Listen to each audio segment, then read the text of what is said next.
हमारे इस चैनल मैथिली गंगा को लाल बटन दबाकर सब्सक्राइब करें व घंटी के निशान का बटन दबाएं ताकि सभी नए वीडियो आप तक तुरंत पहुंचे बिल्कुल मुफ्त। धर्मराज भगवान महावीर जी दोनों मूर्ति मिल के दरबार बार ने पुनीत के बाटा हो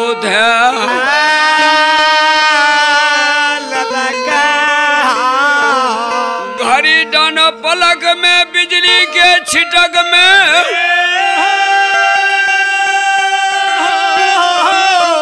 जो पुनीतपुर नगर में जाइए सौसे पुनीत में रम भम गई गोसाई धर्मराज बाबा हरिया डोम के द्वार पर आबि के मालिक खड़ा भै गेलै।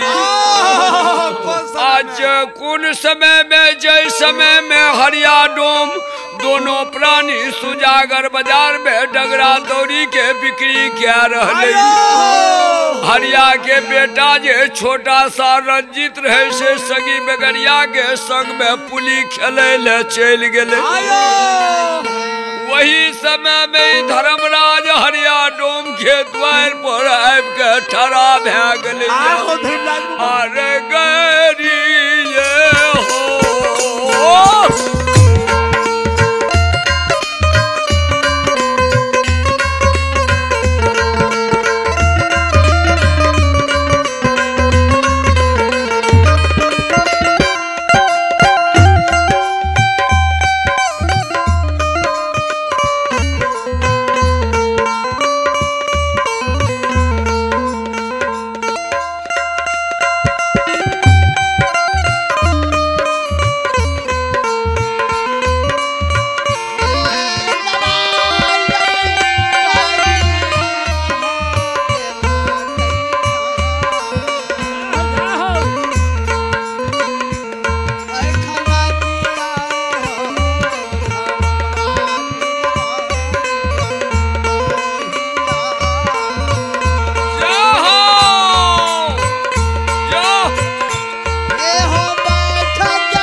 हरिया डोम के द्वार पर जाके खड़ा भै गेलै।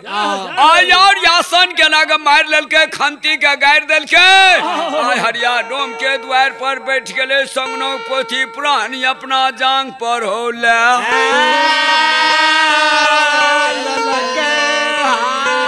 धर्मराज भगवान पोथी के बंधन खोल के पन्ना उल्टावैया एक पन्ना दोसर तेसर में हरिया डोम के समाचार उछल गेलै। हरिया डोम के खोज पुछारी गोसाई क्या रहलै। यही जय समय में हरिया डोम सुजागर बाजार में डगरा सूप के बिक्री करे छे। वही समय में हरिया डोम के पोथी में केना हाक दैया। अरे घोराये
के द्वार पर हरिया हरिया नाम के पुकार क्या रहले या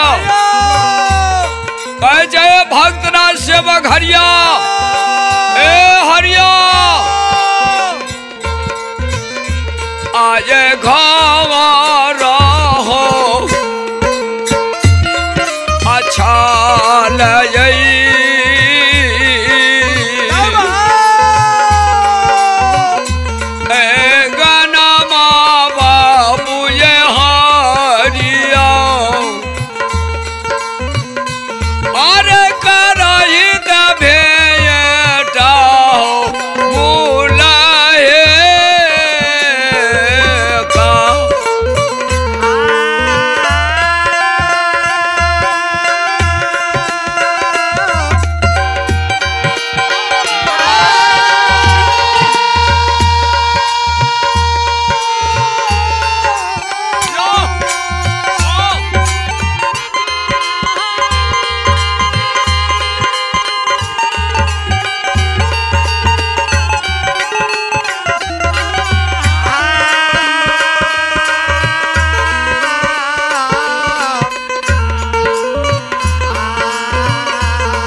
भक्तराज हरिया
मुलाकात क्या ला हरिया डोम दोनों प्राणी सुजागर बाजार में डगरा सूख के बिक्री क्या रहले हरिया के बेटा जे गिरी के रखवार रहे से संगी बगरिया के संग में पुली खेल हरिया के बेटा के कान में धर्मराज के सुंदर आवाज जो चल गए रंजित बालक हाथ के जोड़ ललके नैना से नीर बहैया संगी बगड़िया के संग में कहे रे जोरी भैया सो आये जा खानी रे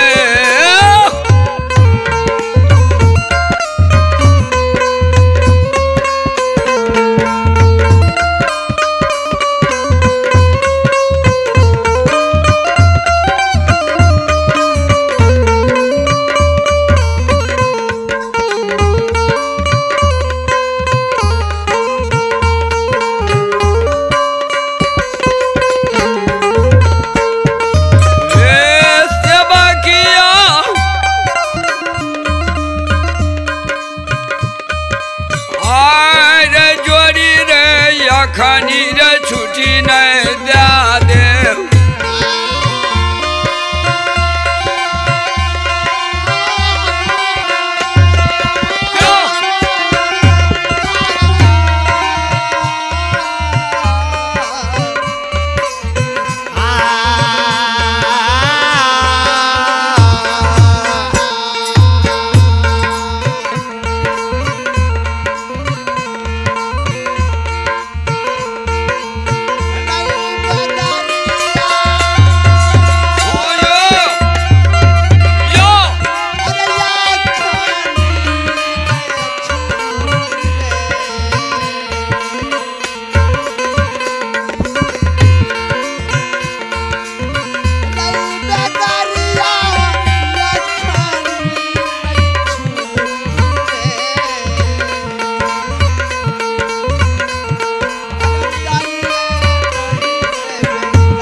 हरिया के बेटा रंजित बालक संगी सबके संग में विलाप करे छे। ये संगी बगड़िया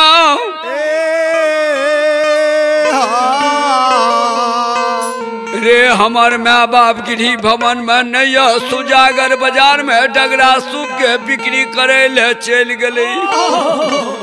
हमरा द्वार पर यति अभियागो कोई अच्छा है मेजबान अनूप चली आलिया। हमरा माँ बाप के खोज पुछार करे छे बाबू अखनी फुर्सत दादा जाय छ यति अभियागो से भेंट मुलाकात क्या के जो चल लेबो तोरा सबके दौरे पूरा।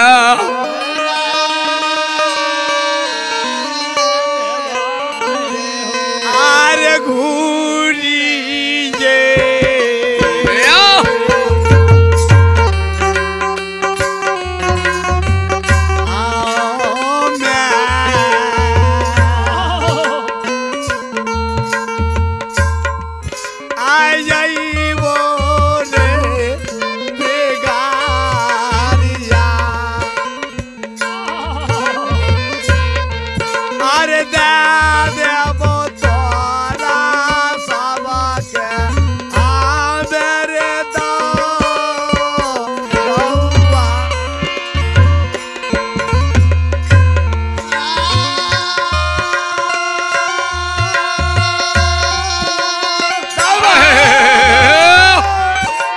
रंजित बालक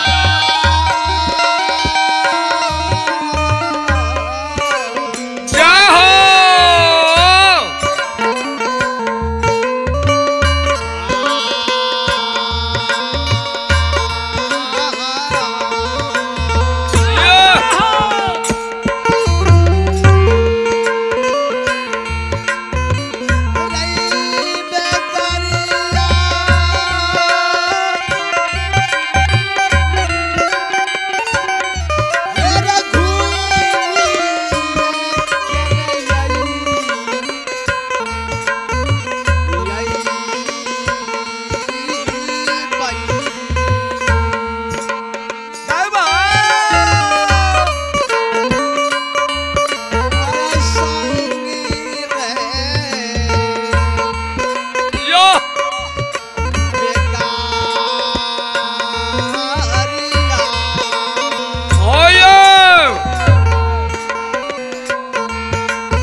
सबके दाव हम घुरा देबो।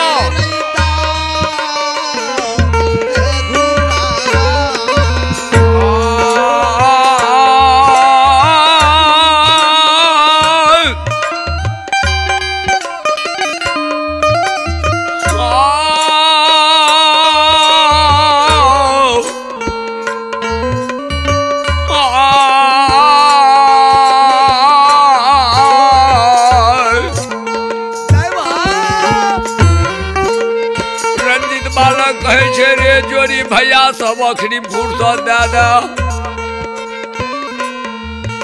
यदि अभ्यागत कोई संत महात्मा हमरा द्वार पर आलिया जाय छे गुरु से दर्शन क्या कहबो तोरा सबके तो हम घुरा देबो। रंजित के बाजो संगी बगड़िया सब सुन लकइयो। संगी बगड़िया कहे छे हे रे जोरी भैया रे भोर सवेरे सपा भाज लिए हमर दाव यज्ञालिया जहाँ जाओ पहने तू दाव हमर दे दे। अरे दाव बोरे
रंजित बालक हाथ जोड़ के काने छे, संगी सबके चरण पर गिरैया, कहे छे हे हो जोरी भैया,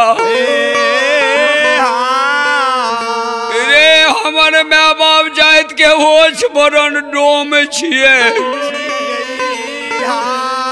हमर माय बाप सुत के उठैया नए बीच में कचका बांस के काट के ले आबै, रे ओकर पूरे पुर ठोल बना के आ मेहिन मेहिन कैम जाके छीन लिया, डाला दौरी सुप्ती मौनी बुन के दिन सुजागर बाजार में बिक्री करैया, तो पुनीत में हमर हो गुजो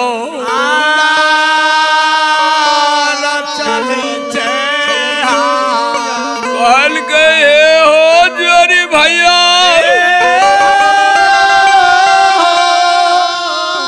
आए हमरा द्वार पर अति सुंदर मेजबान लिया, अखनी भैया थोड़ा देर के लिए हमरा फुर्सत दे दे, हमें जाए छती अभ्यागत मेजबान से भेंट क्या कहबो, बड़ा सबके दाव सबके हो पूरा।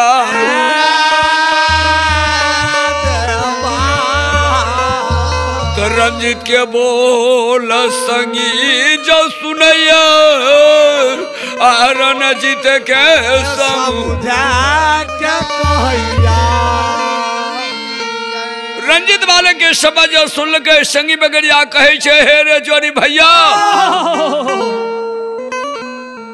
चाहे तोरा द्वार पर कोई अति अभ्यागत कोई मेहमान चले लो,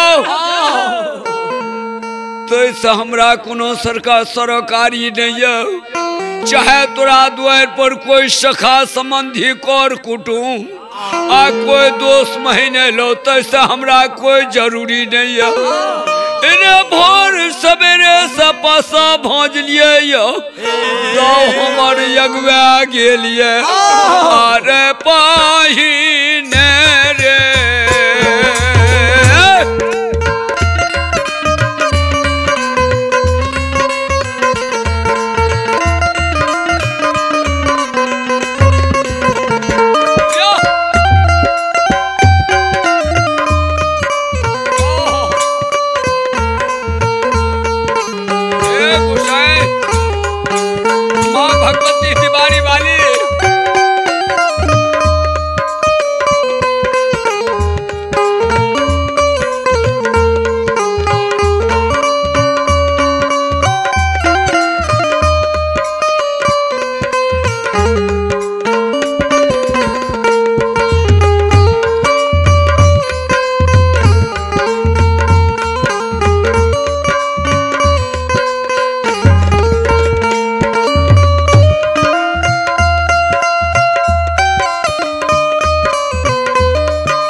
हरिया डोम के बेटा का रंजित के कहल के संगी बगड़िया रे बाबू सब चाहे तोरा द्वार पर कोई सखा समझी कर कुटुम्ब लो, हमरा कोई जरूरी नहीं। चाहे कोई भगवान चले लो, तोरा द्वार पर हमरा नहीं है कोई जरूरी। हम भोर से पासा भाजलो यो दौ यगवाल यो, पहने हमर दौ घुरा दे, जहाँ मन है तो तहाँ रे चे।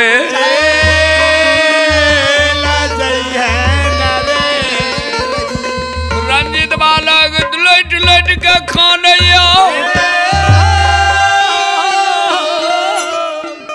अब सरकार कहे छे हे भगवान के ये द्वार पहले यह कौन भगवान आयल यह, केना हम भेंट करे ले चल जाओ।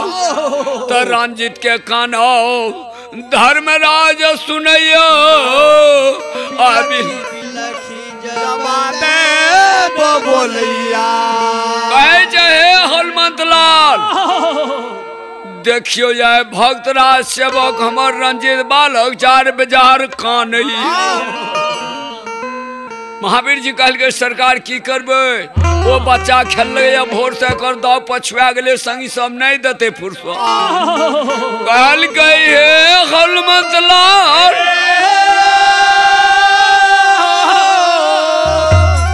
रे सारा काम हमरे छे, सब काम हम ही है दुनिया में क्या रहलिए। कल के सरकार जब कौन उपाय छे, जो कर दाव अगवाल छे ओकरा कौन उपाय करबे। कल के महावीर जी नहीं जाने छो, बिल्कुल काम हम सब नाच हम ही ये संसार में नचबे छी।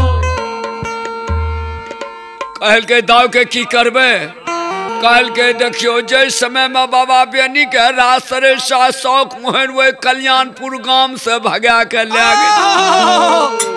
पर जो बाबा बेनी के ले गलियो,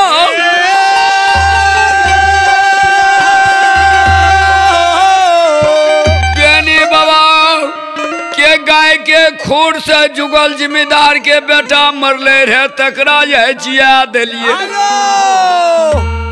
और केशिया नाम के रखवार के कुश्ती में मारी रहे, से गया के चरल का में गले, तकरा छोड़ा दिलिए। आई आवे देखियो पर्री गाम लीलाम भेल रहे,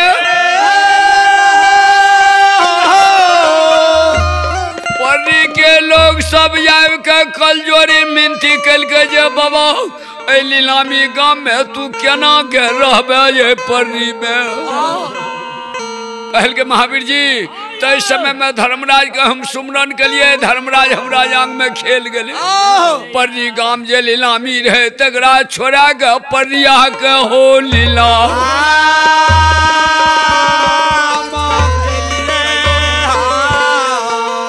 हरिया के बेटा के दाव जे पछुआ झगड़ा गो आवे में हमरा कते समय लागते। सरकारी धर्मराज हरिया के बेटा रंग लीला धारी, लीला के हो बिसता।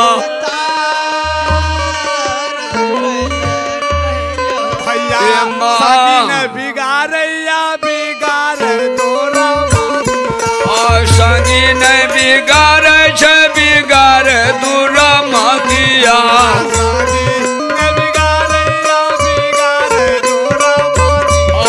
संगी ने हो बिगाड़े छे, आ खेती ने बिगाड़े या बिगाड़े भांग बथुआ।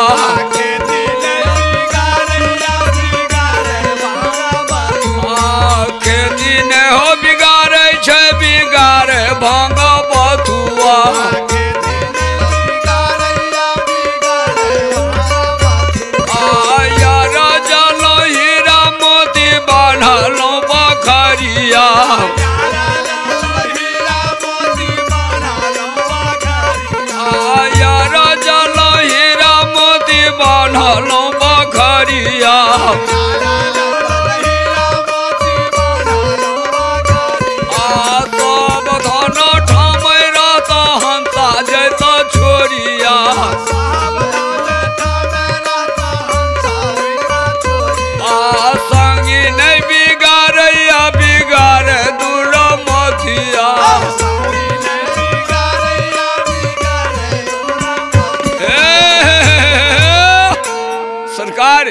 धर्मराज भगवान हरिया डोम के बेटा जे काने रहे ओकरा रंग जाके अपना माया के विस्तार क्या दे। माया के लीला रच दिल के हरिया डोम के बेटा के दाव जे पछुआ रहे एकरा पोल में पर लेके आ दिल के हरिया के बेटा के दाव के हारल के हो यगुआ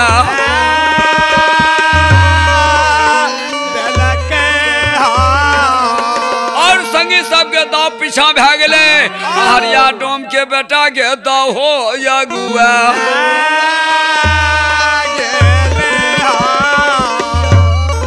हरिया के बेटा को रंजीत के मोन अपन भे गए जब हम नहीं खेल तब तक रोके वाला कोई नहीं रहले कल के दाव पासा जगवा लिया अगर घाटो लागत अपने डाब जाय पहले ये सरकार दयालु भगवान जी हमरा द्वार पर तकरा से मुल्कैद हो क्या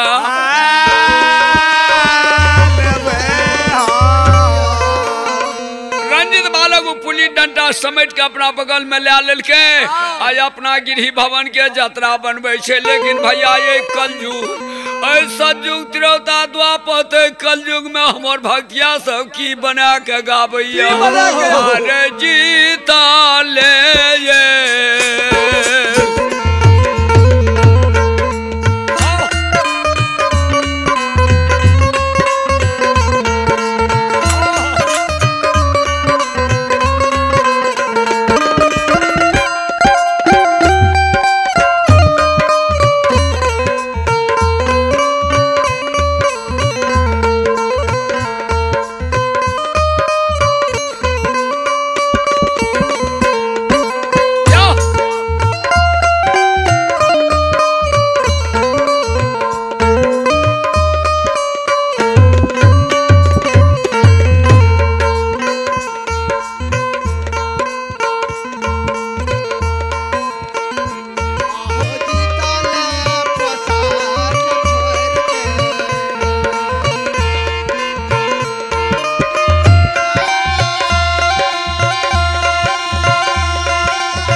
जीतल पोसा छोड़ के अपना पुली डंडा लेके अपना गिरही भवन के बाहर ढा के घड़ी डान पलक में बिजली के छिटक में जो अपना गिरही भवन में चल गए पुली डंडा ले अपना गिरही में रख दिया चारों बगल अपना माय बाप के देखे सरकार कते घर आंगन में नहीं डढ़िया पर्दा लेके खड़ा भे गए द्वार पर जो नजर देखे धर्मराज होलबंद लाल दोनों मूर्ति भारी महात्मा के रूप धारण क्या के हरिया डोम के द्वार पर बैठल छे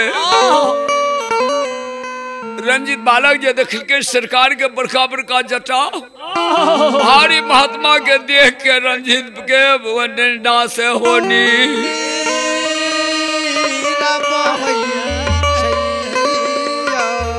पहल के ये भगवान आप केना ये महात्मा के सेवा करिए, केना महात्मा के कोन बात ये पूछिए।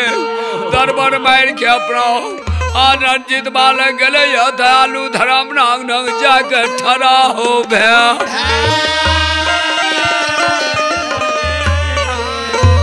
दसों कल जोड़ के धर्मराज भगवान के लेब के चरण पर प्रणाम क्या रहे। और रंजित बालक के लुताए देख के धर्मराज कहल के रे नुनु बालो जिया जिया तोरे अमर नाम रहता, लेकिन बेटा मैं बाप से रे मुल कहता कर।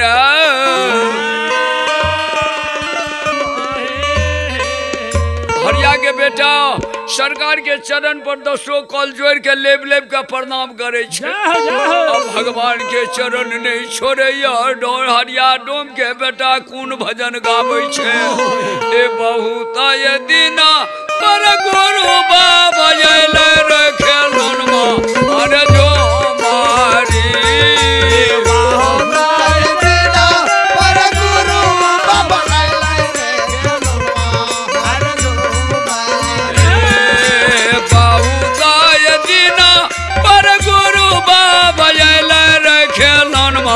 अरे जो मारी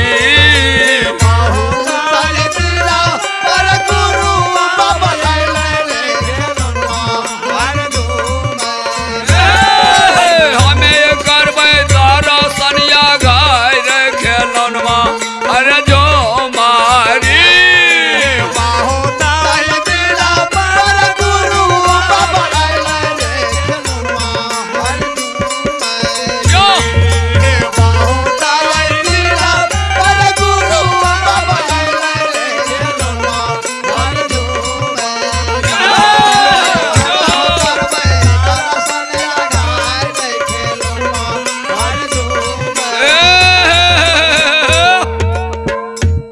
हमारे इस चैनल मैथिली गंगा को लाल बटन दबाकर सब्सक्राइब करें व घंटी के निशान का बटन दबाएं ताकि सभी नए वीडियो आप तक तुरंत पहुंचे बिल्कुल मुफ्त।